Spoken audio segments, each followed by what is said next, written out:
What's up, guys? Welcome back to Sunday Sports Club podcast, a podcast all about sports. Today we have on Kenz Brooks, who is an on-air sports betting analyst for CBS Sports, who is so fun and fantastic and somebody who is amazing at explaining sports for the girls because she's a girl and she's in the sports world.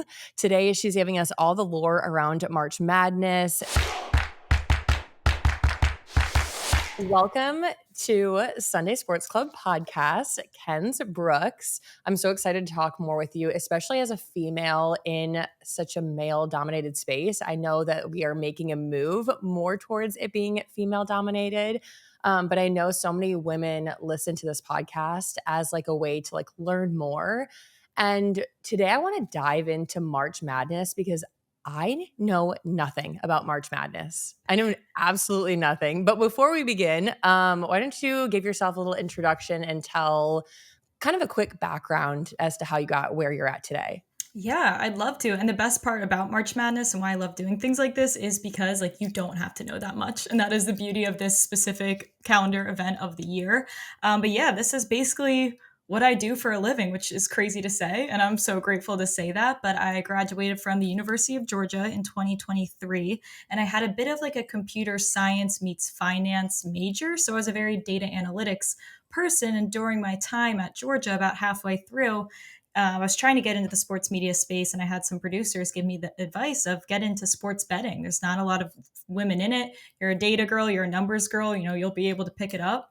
And true story, like I literally every Sunday night would call my Uncle Mark from South Jersey, who was may or may not have been a bookie, and he would teach me how to bet. And for hours, I'd sit in my college room with him. And then I finally turned that into an Instagram page with my friend from college. That got me an internship at ESPN. And then I really became like the stats data betting girl.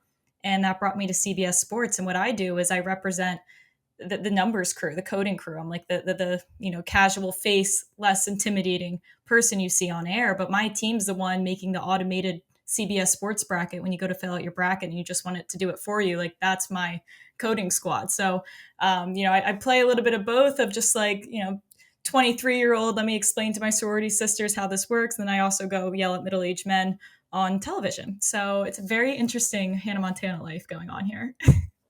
Love the Hannah Montana reference.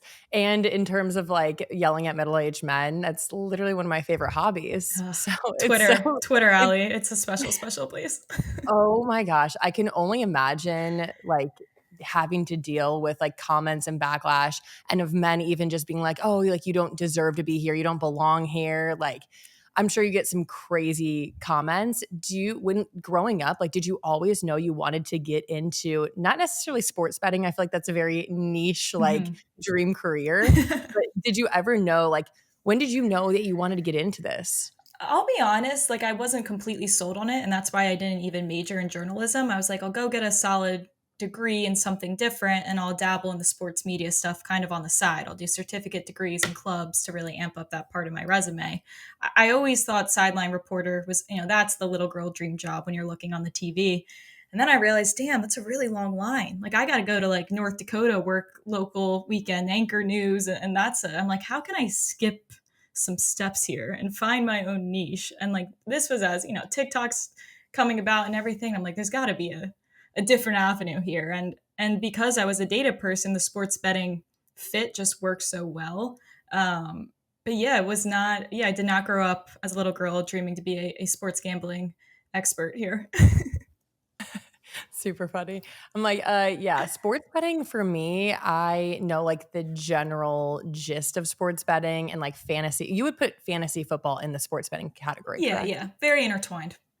So, being a woman in sports, more specifically sports broadcasting and being in this space, what is your perspective of like women being in the space and men saying that they don't have a place and trying to like change that mold? I think there are certain places that women absolutely can belong. Like, what's something for me, I'll never try to break down the X's and O's and refer to my time as an NFL vet or anything like that. What I bring to the table is something I know actually those guys don't bring to the table. Like, they don't know my numbers and the stats the way I do. And I think sports betting and sports analytics in general, for me, was a way to feel confident in having a seat at the table. And I know it's a seat at the table that only I can speak for. Like I speak for our CBS model, and our guys who bring so much to the table in other ways, and our ex-athletes that I sit next to every day. It's the blend that's so great. And there's so many women in at least the data analytics space or even in the fantasy space or betting in general that, we're not here telling you that we know more than anybody. We're just here to complement a conversation that's already happening. For sure. And it's funny that you say that like you're not going to refer to your time as like a vet, like on an NFL team or in Right. the NBA. It's crazy because my husband he's going to be on Good Morning Football and he's like No just way. yeah, so he's really excited about that, but he's been like studying all of like the free agency moves currently happening in the NFL and that the draft is coming up and this and that. And he was talking last night about going on Good Morning Football, but some of these people have never played football. And it's way more common than I think people are led to believe because 100%. even GMs, head coaches in the NFL, some of them have never played football. Like I'm talking like JV, like third grade, like some of them have never played football, but they're able to be a coach. So I feel the space of women like can't be in the sports world, they can't be commentators, they don't know more, they can't be a coach. I'm like, why? Yeah, like go talk to 5'8" Howie, who's running the entire Eagles like organization and kicking butt doing it. It's like, I mean, if we want to play that battle, we can play that battle with a lot of people in this space. But yeah, I mean, I think the blend of all of it is so necessary. Like you'll have great athletes that aren't awesome at articulating that, or you'll have, journalists who are so awesome at writing and Twitter and putting things in niche, outlooks, but they don't love to be on air. And it's like, it's just you need someone who can articulate on air and wants to be in the entertainment business on top of knowing a lot of that stuff. So yeah, it's a very interesting conversation. And so, you being in this space and working in the sports world, do you have to know everything about all sports? Because I was watching one of your latest TikToks about March Madness and then going into the Masters. Like, do you know like what's happening in golf, what's happening in tennis, what like I pick my battle. So that the thing with sports betting specifically is you are expected to be a year-round analyst essentially. Like you'll have your football analysts who are ex-players and you'll have your basketball analysts. But I've found myself in the unfortunate niche of being a all year round team player here. What I do specifically mostly is NFL, NBA, college basketball, and college football. I dabble in the WNBA as well, but when I go on and have my backbone and really, really feel passionate, it's typically in those. I haven't gotten into hockey too much, which I know is a space I should get into, but at some point, like you're mentioning, like you got to go quality over quantity here. So, the farther I get into my career, ideally I'd pick a lane and I can really hone in on that lane and be the best I can be in one specific sport. But for now, as I'm getting started, it's very marketable to be able to do a couple different things. It's a talent as well. I'm like, my husband has note cards just trying to memorize every head coach in the NFL because it changes Hmm. all the time. Like there are constant changes in the sports world, not only in football, but like in every sport. There is so much that's happening, injuries, changes, especially when a team cleans their front office. You're like, okay, so we're starting from scratch. So Hmm. I can only imagine trying to know everything about every sport. And So then the transfer portal now too is an absolute nightmare for a team like me where we have every player coded into a team and they churn out projections and scores. And now it's like every summer we're completely rewiping everything clean and re-entering an entire new roster. And you're like, your brain wants to explode just trying to regroup from the last season. I didn't even think about how NIL and the transfer portal like all go into play and affect this as well. Yes, just another step in the equation, Allie. I know that there's like women and girls listening to this, probably like, okay, so you're telling me it's like a lot to learn, and here I am trying to learn.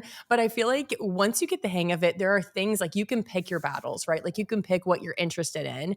And something I really want to get into is March Madness because I feel like I hear everybody talking about how much fun it is and filling out your bracket. I've never filled out a March Madness Shut bracket. up. This is my first year, okay? Oh my So what gosh. are the important like give me an overall gist Mhm. as if you're telling me I know nothing about March Madness. Okay, this is perfect. This is what you need to hear. I can't believe this is your first March Madness bracket ever. I feel so honored to maybe play a role in how this is going to go down.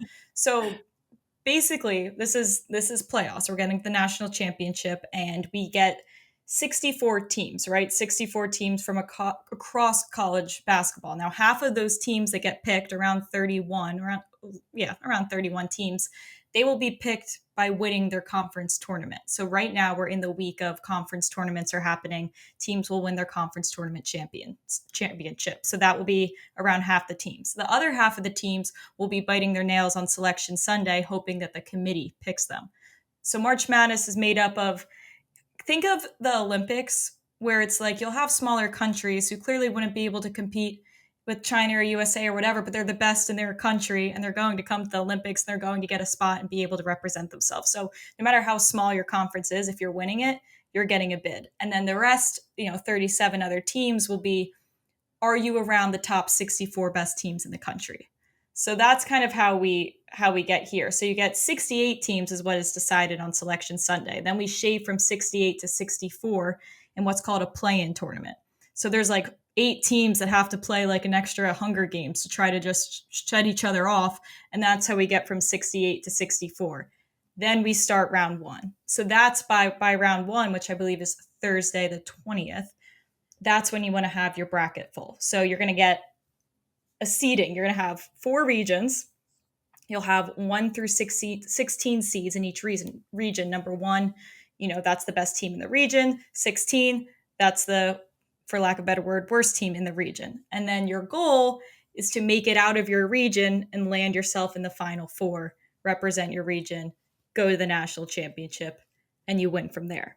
With all that said, it's called March Madness because you have so many upsets happening. 15 seeds will beat 2 seeds, 11 seeds all the time beat 6 seeds. So when I say you have just as good of a chance as an awesome bracket as me, who has done this and studies it, I mean that, which is the most beautiful part about this whole thing. So it's beautiful, but it's also like stressful. Like if you want a team, like upsets are very common. Totally. Especially in men's. You have, a lot, like if you were to fill out a bracket, a couple things I would tell you is you have to pick some 11 seeds to beat 6 seeds. You have to pick some 9 seeds to not go very far. There's always the number 1 overall seed. So you'll have 4 number 1 seeds in each region, but you'll have that number 1 overall big, pretty team that we praise on Selection Sunday. And they actually honestly haven't been winning that often the last 10 years. Like outside of last year when it was UConn, they're kind of choking. So a number 1 seed overall, like in one of the regions, sure. But that number 1 tippy top a lot of times falls short of expectations. So how common is it for an underdog to win? Very common. So you'll have like in the first round, you'll have a 1 playing a 16. Okay. Those are very, very unlikely. It's happened twice in history, I'm pretty sure. But as the talent level gets smaller and smaller, when you have, an 8 playing a 9, like those are essentially the same level team. So those are where you definitely want to pick some upsets.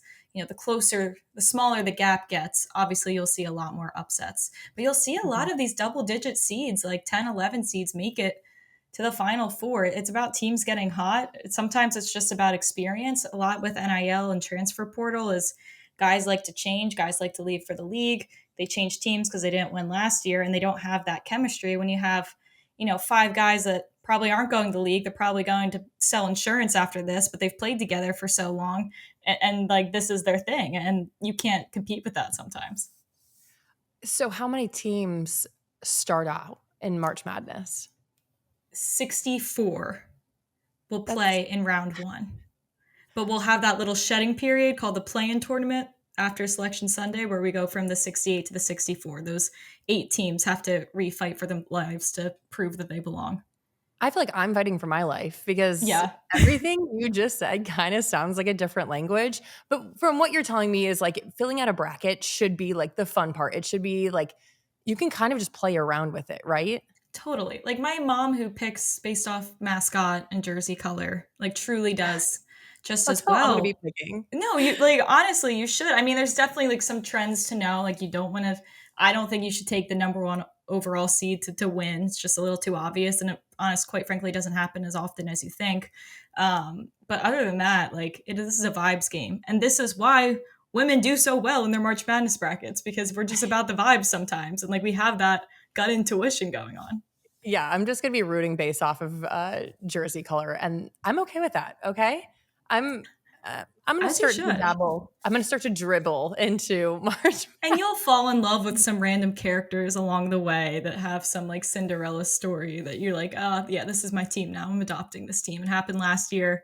It always happens. My favorite part of like when sport, I feel like March Madness, I would compare that to like playoffs in the NFL, Totally. right?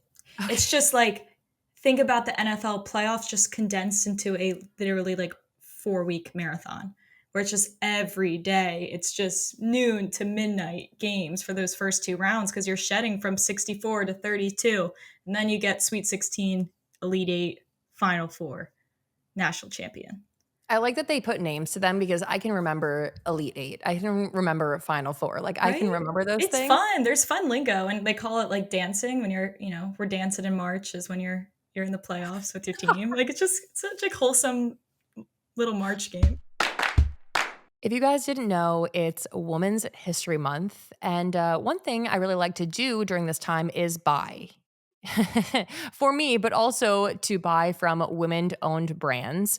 Macy's has so many awesome brands, many who I'm already obsessed with. So, like, it also couldn't be easier to support them. One of my favorite products is the Sunday Riley CEO Glow Face Oil Forever. So, what's a better time to buy it than now? And I might as well stock up because, again, we're celebrating women. So, celebrate women, buy from women owned businesses, and also treat myself. I'm also in the need of a new tote. I've been traveling so often lately, and I need a cute bag to put my computer in because I'm a woman boss, which is crazy. I guess I'm a woman owned business. Well, I'm a woman owned podcast. I'm a woman podcast.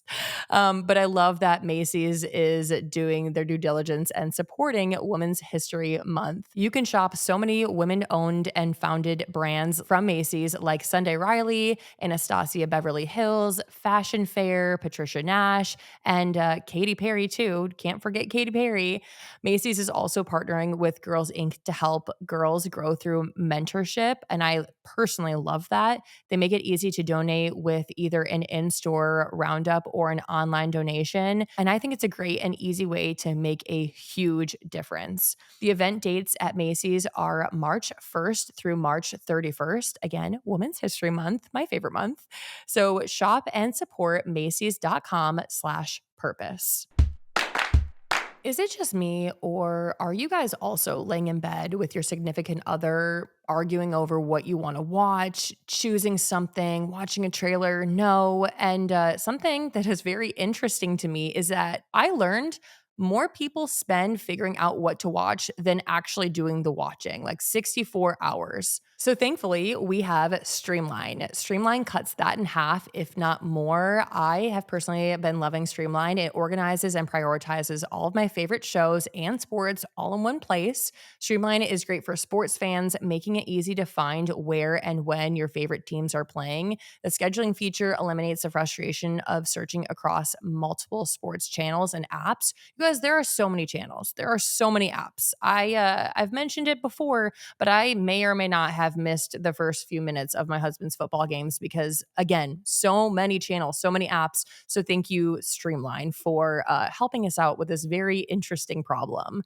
With Streamline, you and your friends can connect, track, and chat about what you're watching, what you loved, what you hated, and also what you can't wait to see, so that next time you sit down on the couch, you don't have to argue about what to watch. You know what you're going to watch. And you can even create a set playlist like best sports shows or my favorite comedies, and it all has it all in one place. So download Streamline now and spend less time searching and more time watching, and also what everyone's watching all in one place. Streamline is a free app to download and use, so be sure to check out streamline.watch/Sunday to download Streamline today and follow me, Sunday Sports Club Podcast, available in the Apple App Store, Google Android app coming soon. Are you looking for a partner in wedding planning? No, I'm not talking about your husband. I'm talking about the knot who is here to help you plan your future wedding.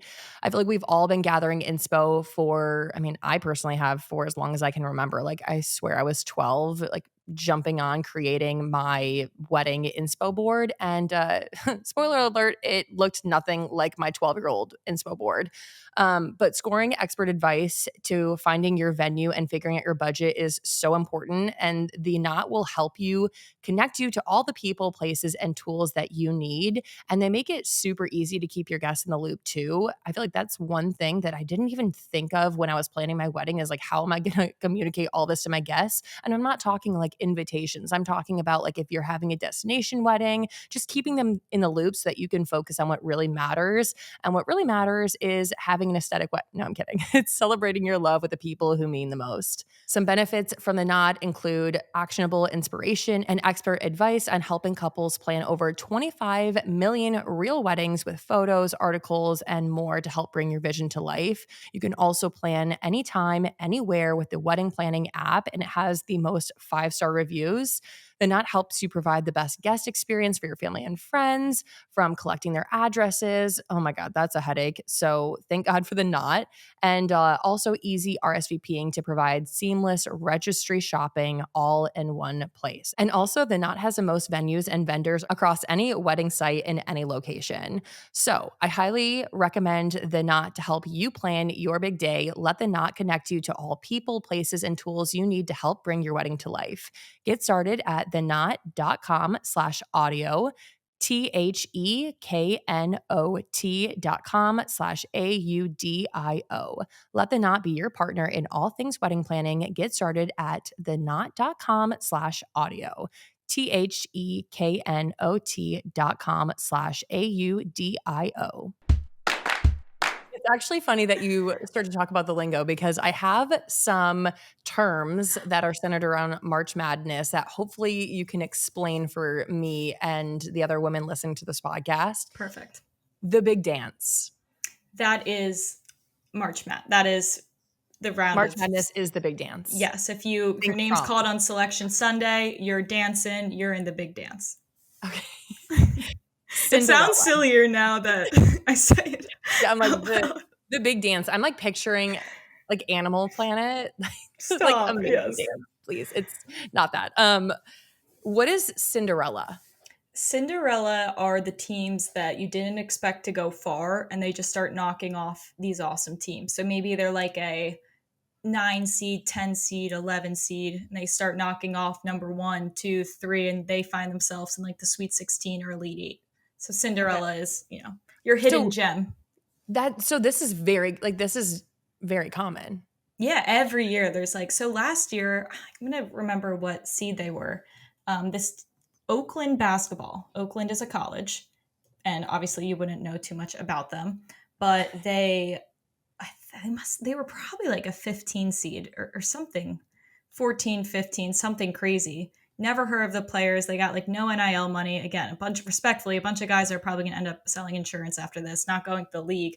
Mm-hmm. They started kicking butt and like winning round after round and knocking off these teams that people thought were going to win the national championship. And you just have this group of like scrawny guys that are just like shooting well from 3 and like ruining your dreams and everything you thought you were going to have. And I'm such an empath, and it's so funny that I work in sports because I can't help but be crushed for a lot of these guys. Now that they're making millions, I feel a little less bad, but like it still crushes me when I see some of these guys who really thought they were going far just get smoked by some like random small school. Oh no, honestly, it's my favorite.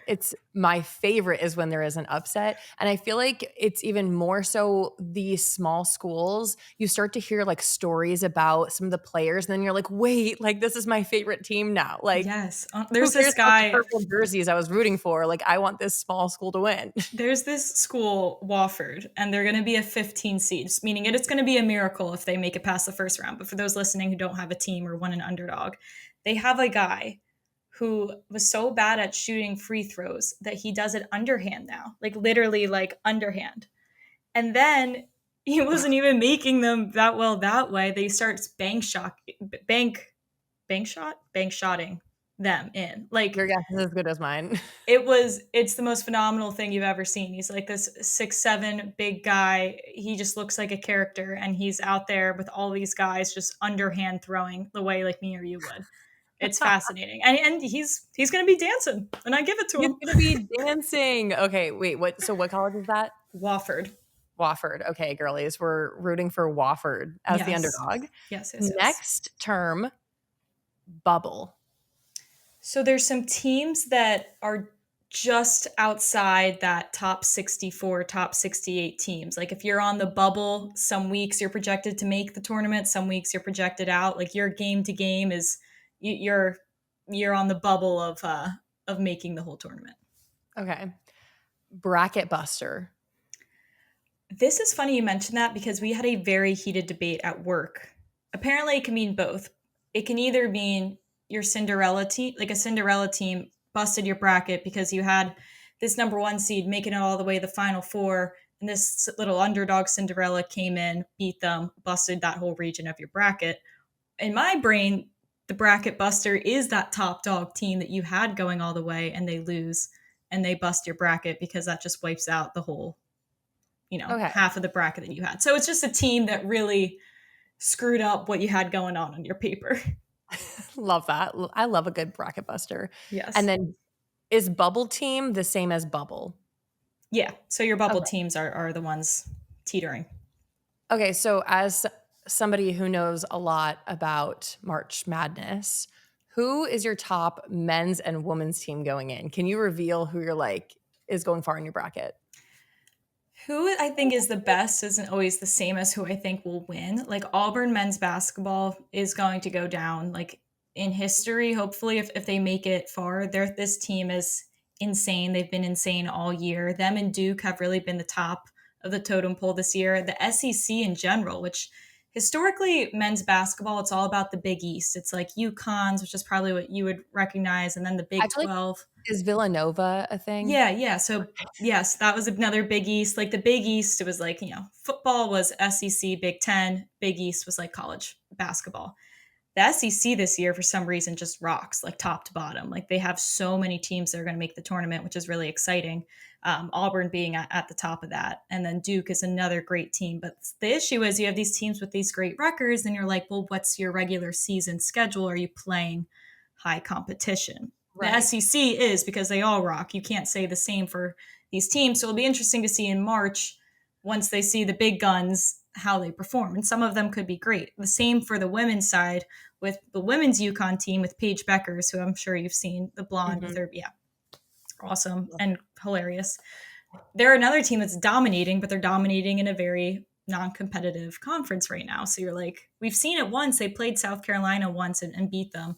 But we won't really know until the tournament starts to happen. But I'd say your top women's teams are going to be UConn, South Carolina. They won last year and the year before. They've won 3 of the last 4 years. Dawn Staley, like they're just an absolute machine. They're like the Chiefs if the Chiefs have won the Super Bowl again this year. You're like, God damn, you guys just keep doing it and you're just a machine. Those are 2 really awesome teams. You have USC and UCLA, who just kind of took over the Big Ten. They're really competitive. They have a lot of tension, a lot of rivalries. So that's very exciting too. I'd say one of those 4 teams are probably most likely to take it. It's interesting you reference like strength of schedule. That's what I feel like they call it in the NFL. Strength of schedule. Like if an NFL team has a really easy schedule, it's really easy for them to get to. I mean, it also goes back to like what division are they in, what conference are they in.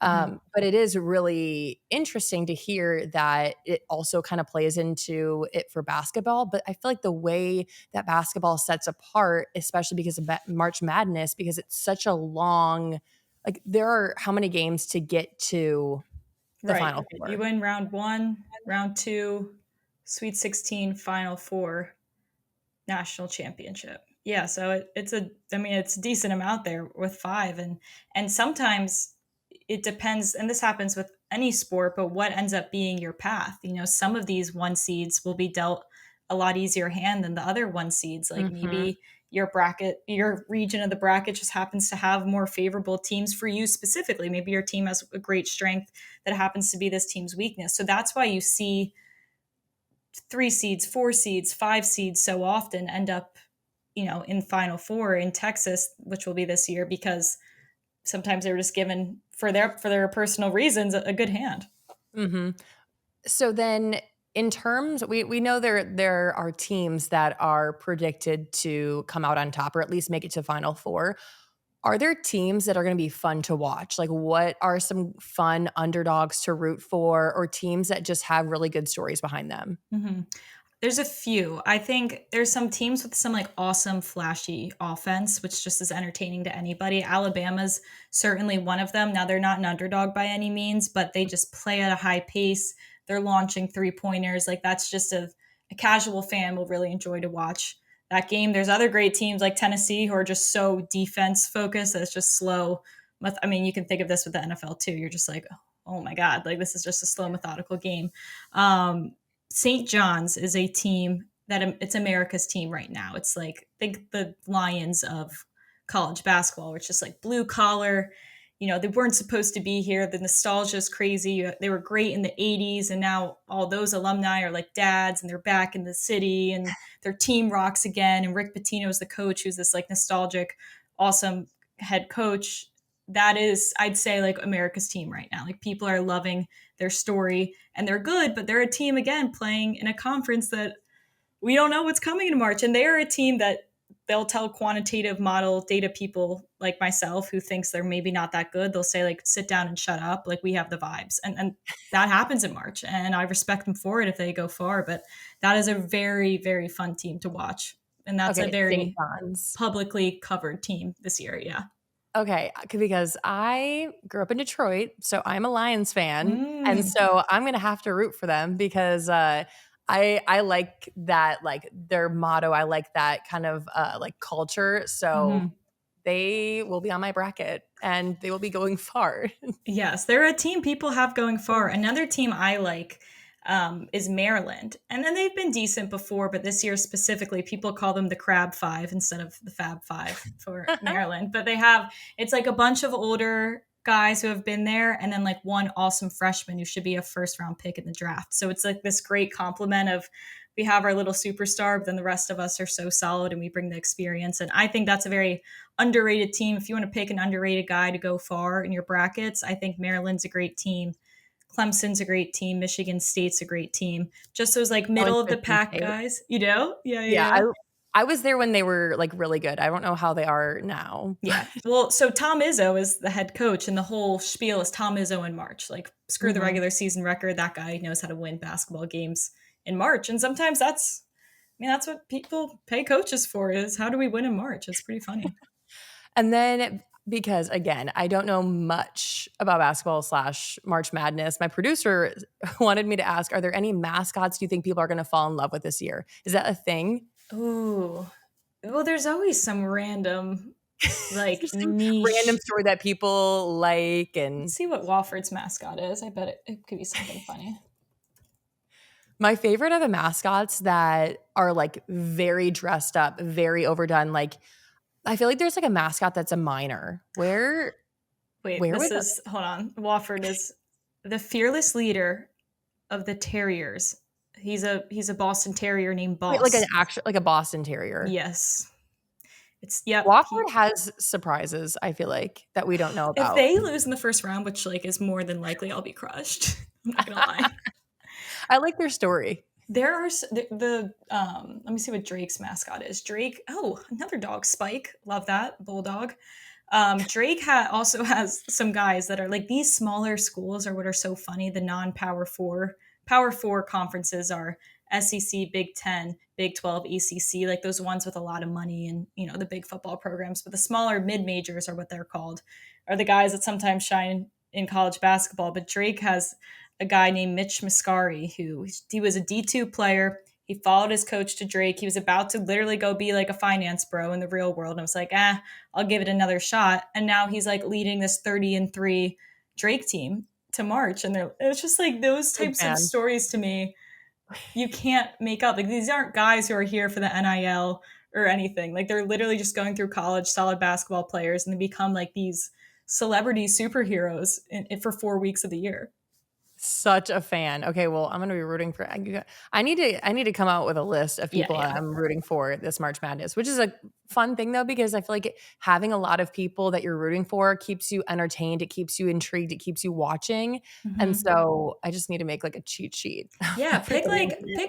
from each region. I'd say pick like a hyperfixation team from each one. Hopefully they go far. I'm Yeah. gonna help them manifest. I'm gonna pull out my crystals. This is This what is men can't do. They can't manifest. They can't pull out crystals. when I tell you March Madness is for the girls, I truly mean like this is a vibes game. This is a vibes fill out of a bracket. That is all this is. I And love that's why that. we succeed. I'm gonna get behind that. So, are there any superstitions that you've heard of players having, especially heading into March Madness? Oh, there's some like gross ones like wearing the same Underwear? undershirt or Well, underwear or any of the above.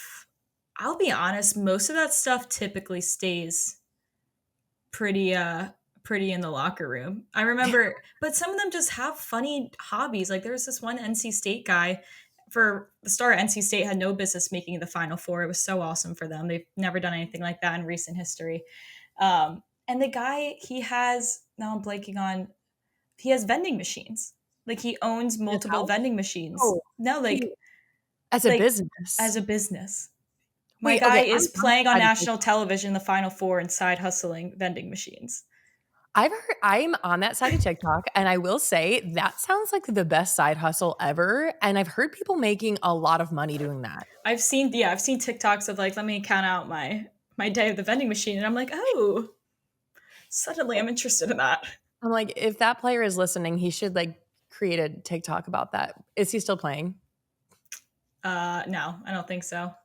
Okay, well, He, I don't know where another he is basketball now. player should pick up that hobby And then like or now side with hustle. NIL, it's like I bet someone's picking him up. Like some vending machine company is like, we have a vision here, and he's probably like, okay. Isn't that so cool? I feel like because my husband got out, I think it was the year right after, or he wasn't in it, he didn't get NIL. Right, right. And now he's able to like go back and like claim NIL, but I think it was like $300, which like money's money. But I'm like, okay, wow. Yeah, I can't Compared to believe all they the opened that up, even opened that door. I right. mean, respect, I guess, but that's almost a slap in the face when it's like nothing. No, it is a slap in the face because he was like, okay, maybe it's going to be like $1,000 or two. No, it's like $300. And he's like, okay, I shouldn't have even called because I guess they make it such a like rat race to try and like find a point of contact, get your like identification number or something. Then you have to go and apply and then you get it and you're like, oh, Mm-hmm. okay. Yeah, but I feel like NIL is playing it's so interesting how much of an impact it has in sports today. Like it impacts so much, especially the transfer portal. Right. It's a different game than it was. You'll have guys who we thought maybe would go to the NFL draft and be a second, third round pick, but they decide I'll make more money in NIL if I stay an extra year and go somewhere else. Carson Beck, who was the Georgia quarterback's a great example of that. You know, he gets injured. He knows that he falls in the draft. He knows what rookie quarterbacks make, and he knows what he can make being on a two-time national championship roster and going to Miami NIL money. And it's like the fact that that's even an option to consider in your head and It's great for them. It's just like, oh my, like it's becoming a version of professional sports. The transfer portal is essentially almost feels like free agency in the NBA or in the NFL. No, and that's the craziest part is I feel like now people are becoming more aware of like rates of even some of these players going through NIL. So when a player is like, "Oh, actually I think I would make more money not going to the draft right now or like staying another year in college." It's insane to think about because the NFL, it's like you think it can't get higher and then a guy's like, "Oh no, NIL in college, I'm Right. thriving." I think what bums me out the most that like really affects the game what the transfer portal is the need for instant gratification, and if you don't make it deep in the playoffs like the 1 year you're there you're out, and it's like wash rinse repeat new roster. It's like how do you build a championship roster if you're turning it over every year and nobody's played together? Like that's where it's like, I feel like it's directly affecting the game. And it's a bummer as a viewer to see these teams and these guys give up so quickly after it took a building year. Like building years Right. are a thing that need to happen to get to a high level. So that's, we'll never be upset for these players getting money. It's more Right. the transfer portal is a little bit of a shame. My husband has very like particular opinions when it comes to the transfer portal because I feel like even in the NFL, you can't just decide you want to give up on your team and leave. Right. So it's so interesting that it doesn't really pertain to college, which I feel like is a different conversation in and of itself. One of my 2025 goals is focusing on improving my gut health because I'm a stomach issues girly. Like my tummy hurts. But one thing I've been doing over the past year is incorporating Ritual's Symbiotic, which is a 3-in-1 supplement clinically studied pre, pro, and postbiotics to support a balanced gut microbiome with daily use. And I have to say, it has actually been helping. Like it's been doing all the things that it said it would do. And as somebody who is traveling a ton, I'm always eating foods that my stomach doesn't necessarily agree with. And I feel like just kind of putting my digestive tract into overdrive. The symbiotic has been such a game changer. And you guys know I also love products that are good for me and that are very transparent about the ingredients that they're using. And the Ritual 3-in-1 prebiotic, probiotic, and postbiotic features two of the world's most clinically studied probiotic strains to support gut health and digestive health. Ritual Symbiotic is designed with a delayed release capsule to help reach the colon, not the stomach, an ideal place for probiotics to survive and grow. You guys can actually see it in the capsule. Like if you hold the capsule, you can see this like cool technology that they have going on. And I love that they put so much thought behind it. And it's also going to reach the place that it needs to reach. I take one daily pop of minted scented capsule for simple, streamlined gut support. You guys, yes, you heard me right. It is mint scented. So it kind of tastes good going down. It's vegan friendly and formulated without GMOs, major allergens, animal products, those shady fillers and artificial colors that you don't want to put into your body. So if you guys are interested, I highly recommend the Ritual Symbiotic. So get your gut going, support a balanced gut microbiome with Ritual's Symbiotic. Get 25% off your first month at ritual.com/Sunday. That's ritual.com/SUNDAY, ritual.com/Sunday for 25% off your first month. We just recently moved into our new home, and when thinking about all the things to bring over to our new house, you know what I didn't have to worry about? Groceries, because I am such a Thrive Market fan. You guys know I have a very particular diet with no gluten and no dairy, and also I try and eat as clean and healthy as possible, and I want to feed my daughter that same way, and that's why I love Thrive Market. They are my go-to online grocery store for getting all of my healthy essentials delivered, and I don't even have to leave my couch. And in this case, I get the food all delivered to my door before I even arrived, which is such a win in my book. I don't know about you guys, but I want to be able to pronounce the ingredients that are on my kids' snack labels and my snack labels too. So, with over 10,000 food additives allowed in the US, it's hard to know what's actually safe to eat. And that's why I love Thrive Market, the no junk online grocery store that bans over 1,000 harmful ingredients.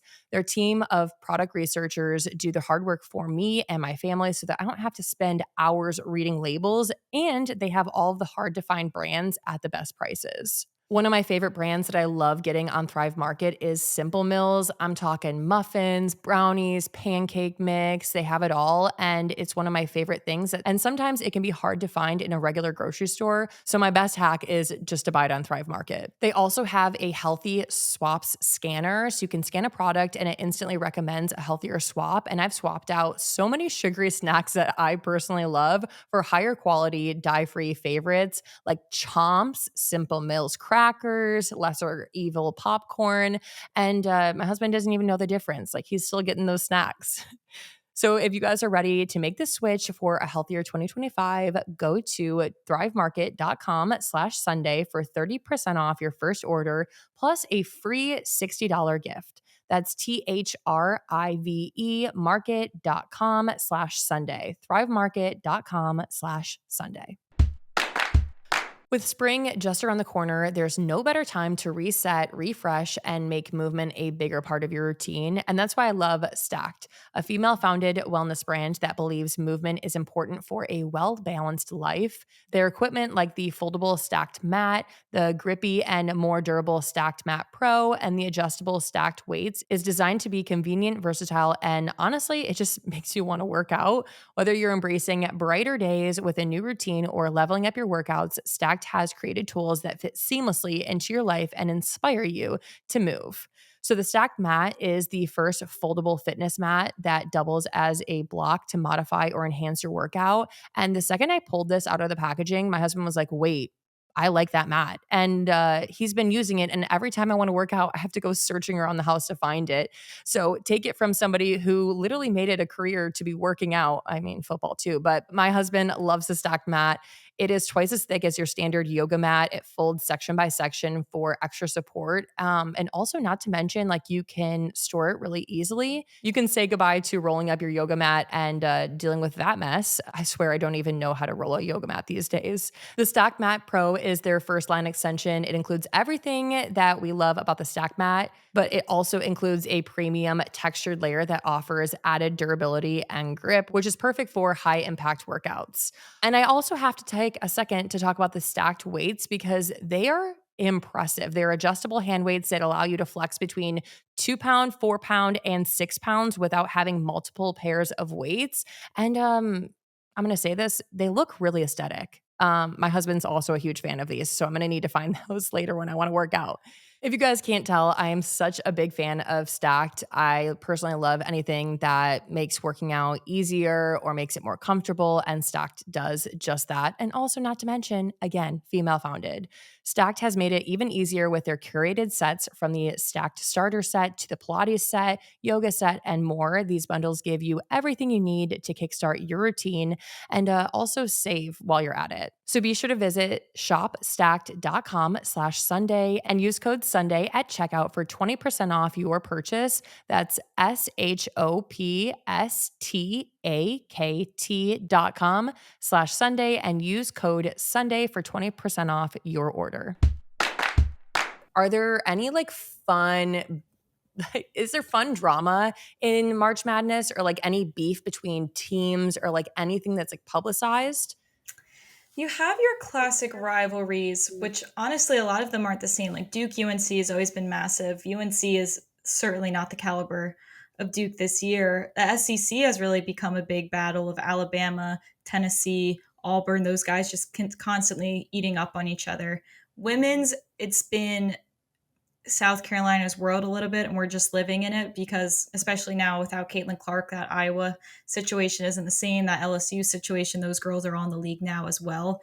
I'd say that USC UCLA women's rivalry is pretty awesome, and they're both that good. Like when you have the rivalry and those teams are, every game you're trading off, that's really exciting. So it'd be really cool to see them play each other again. And I think that Paige Beckers versus the world, like if you get her versus South Carolina again, that could be a really good one. And I know we just kind of briefly touched on it, but like how is NIL impacting March Madness? It's tough. I've seen some examples and some positive examples of it too. You'll have guys who maybe have been hurt through most of the season and they're cleared to play, the last 3 weeks of the season and go into March Madness, but they're thinking to themselves, I could redshirt and get a full extra year of NIL. Why would I? Why? And you're seeing some positive examples of that. Florida has a guy who literally his bone came out of his knee last year, goes, through rehab, all of these things, and he gets clear with 2 weeks left of the season. And he's like, I want to be a part of this team. We have a championship chance this year, and I want to be in on it. And he's kind of throwing away and he's not going to the league. You know what I mean? So it's like these guys that the NIL money, this is it really. And it's a business now, and it's like crazy to say, but sometimes they treat it like a business and have to know that their body is important to the longevity of making money in NIL. So interesting. Okay, and then I have some very specific questions that I'm personally curious about. Perfect. So I'm interested to know. This is more about like your personal, not your personal life, but like your like day to day. How many days are you going into the office? How early are you waking up? Like, what does your day to day look like? It goes season by season. So it'll be like seasons of my life, I am just in it. And like I'm football season for me is some version of 7 days a week. Now it's hard to quantify like what is work brain and what is not work brain, because when I'm not at work, I'm still on Twitter and I still have to be catching up. And I know it sounds like cry me a river, but it's like I'm checking scores and the games don't end until 11 p.m. So the last thing I'm seeing on my phone before I go to bed, I'm checking on the player props and the bets I gave out. And it's like that's technically I'm not at the office, but it's like it's things my brain wouldn't be doing if I didn't just tell America how to spend their money on this football game. Mm-hmm. So I'd say college, NFL America's like, I season. hope you're doing your due diligence. Yeah, literally. But then the beauty of it, it's like it's so worth it because literally the Super Bowl happened and I was like, I'm out. This is the month of Ken's from the minute the Super Bowl ends to about March 1st when college basketball really starts, the conversations start happening. I went to Napa. I went to visit my college friends. I've been golfing. I'm like, then I promise guys, I come back March 1st and I'm dialed in. So now this time of year, which we're in right now, will be nuts until April 7th when the national championship's over. And then I'll chill the hell out again. And then NBA finals will start and that will finish. And then it's like summer of Ken's again. So it's very hard to answer, but it's seasons. It's seasons of my life. But a lot of it's later. Like I don't. My first meeting of the day is at 11 Oh, because I wow. do a Okay. show that's 6 to 7 up until tip off. So when you're working in sports, I forgot my younger brain didn't put it together that sports happen on weekends and they happen at night. So what were you doing? Yeah, you're like, so I'm busy. Weekends busy, evenings And I'm a busy. FOMO girl. I'm like, why did you sign up for this? Like, this is not going to fit with your personality and social life. But knowing that I have like weeks and so much great off time in the low points, it makes the higher points worth it. And you have to give me your voice because, like, I know you turn it on because talking to you, you sound like so organic, but I know you can turn on a switch and start talking like you're on TV. So yes, they also have been like trying to shy away from that. Really? When you host something, like you'll have a host of a show and then I'm an analyst. So I kind of get teed up the questions, Ken's, what do you think of this? Which allows me to act more organic. But if I'm in like the host chair and I have to like turn it on, I used to do it as like a drunk party trick when I was like in my senior year of college. It was so funny. They'd be like, Ken's, turn it on. I'd be like, here we go. I need something to read. Yeah, because Let me find a we little need bullet. to hear it. Have made the Final Four while 16 straight tournaments. A double digit seed has made the Sweet 16. Last Sweet 16 with all single digit seeds was 2007. Like there is a switch. There is a Yeah. switch and it turns on. Yeah, But yeah, it's yeah. so satisfying. I feel like you need to like read an Audible book in that voice because it's so clear. You can enunciate. Right. Have you It's ever made a mistake on TV? yes. I there was definitely I think there were two. I don't know why the other one's slipping me right now. I was so I was this was like last summer and my producer was they love when I like it's great TV when I kind of disagree with Mhm. the other analysts and stuff, and I was so Right. like passionate and pumped up, like ready to go back at this guy, and I was so riled up. We were talking about the Steelers and I called Russell Wilson Russell Westbrook, which is an NBA player.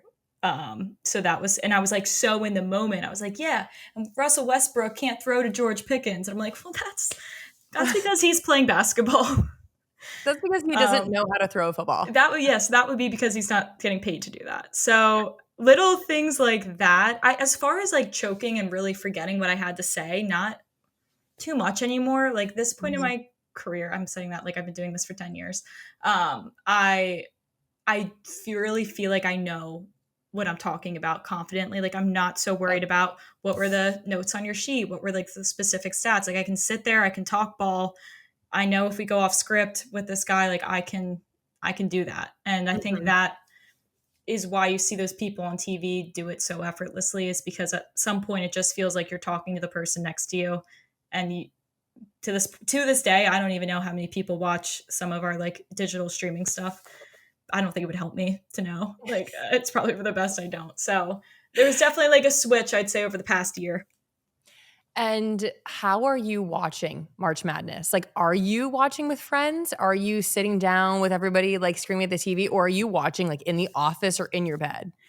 It's a mix of both. The stuff that goes on during the day, yes, I'm in the office. Actually, this week, Thursday, Friday for conference tournament championship. So as that's, finishing out, we're doing like a gambling cave of me and another guy live streaming on YouTube and just doing like live betting with a whiteboard and the live chat. So like That's that's like an actual fun one. But no, it's so like sometimes I am just playing, normal young 20s girl and it's like Friday night in a bar and I'm like kind of like looking at stats on my phone. It's just like also because I have to, if I don't wake up and don't know what's going on, it makes my job the next day very hard. So I'd say totally a mix. Hopefully, maybe I'll be there for the final four this year, but those first few rounds are a lot during the day, so it makes it easier to be at work. that's awesome. Okay, well, last year, the women's championship had more viewers than the men, 18.7 million viewers, and the men was 14.82. Why do you think that they outperformed the men's? I think we saw finally some like tangible personalities and people and faces to stick to women's basketball, which we honestly haven't had in men's college basketball in a really long time. Like, and Mhm. that's someone who does this for a living, and Right.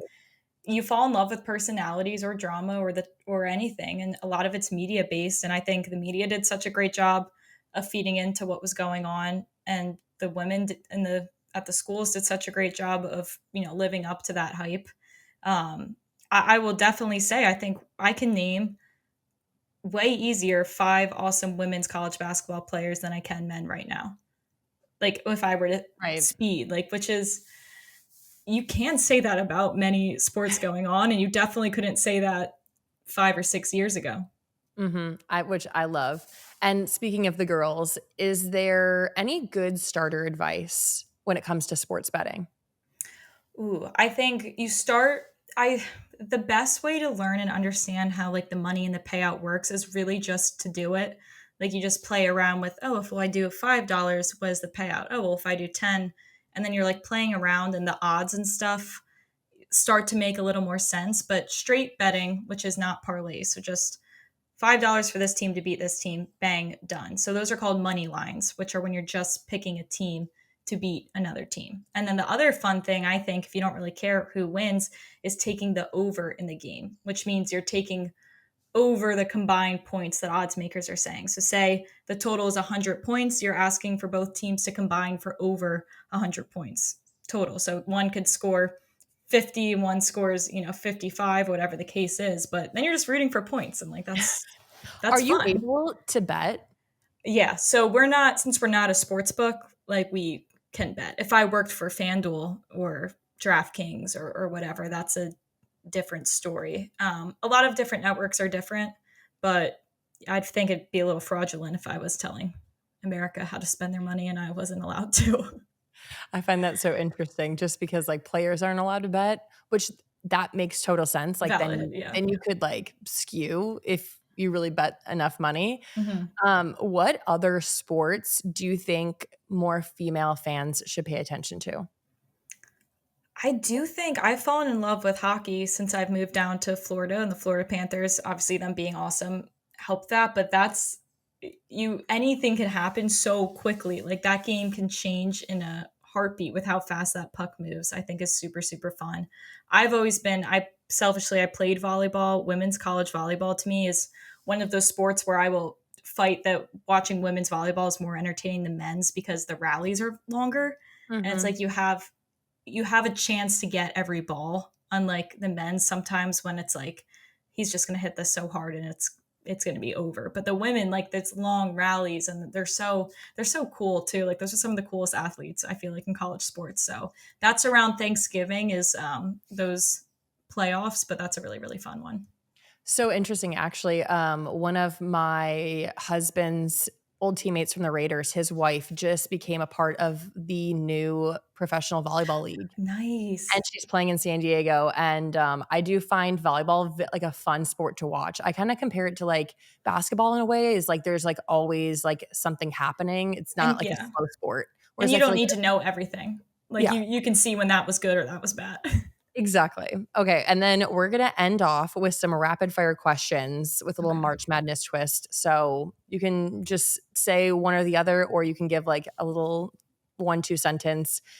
Vintage jerseys or modern jerseys? Vintage. March Madness is all about the nostalgia here. I've never heard anybody say modern. So Yeah. I would be worried if you said modern. Watching the game at a sports bar or hosting a watch party? Ooh.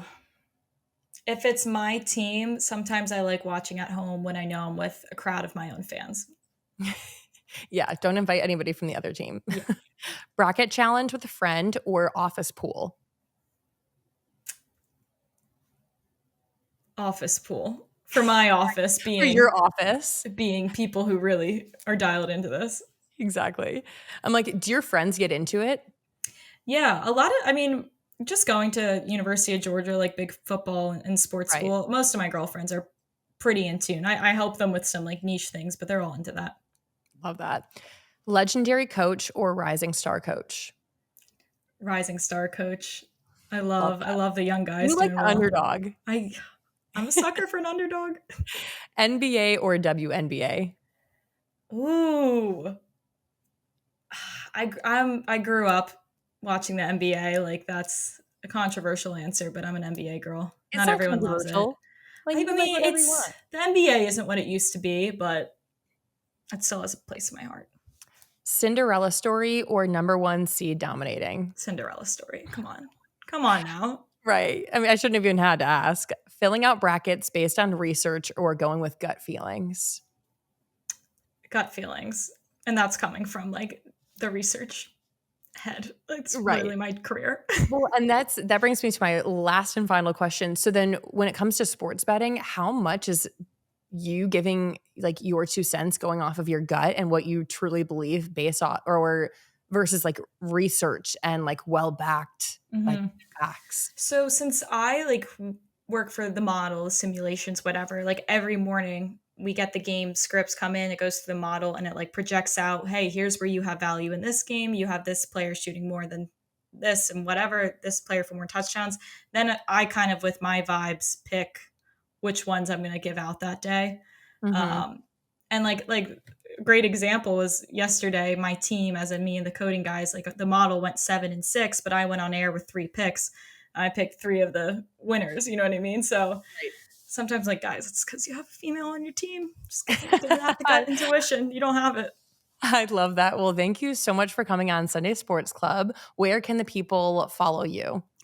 TikTok is a lot of my March Madness 101, Football 101, which is Kenz Brooks Bets. And then my Twitter and Instagram, also the same. Twitter is a little more sports betting niche, but still good content. And I literally just started a YouTube page, also Kenz Brooks Bets. I did my first vlog, little March Madness prep, nails, eyebrows, getting ready for the chaos. So bear with me there. But would love some new subscribers there because we literally just started that yesterday. I would love to put in a request to show some of the behind the scenes of like going to the office, like what you're doing to prep to be on camera. So that's my Yes. request personally. Okay. Yes, I would love requests, and questions about March Madness too. I'm always looking at like my Twitter comments or Instagram. Happy to answer any questions. I love that. Well, thank you so much for coming on. I am excited to be following along because again, March Madness, don't know much. So I will be following you. Thanks. Thank you so much. Yeah, thank you.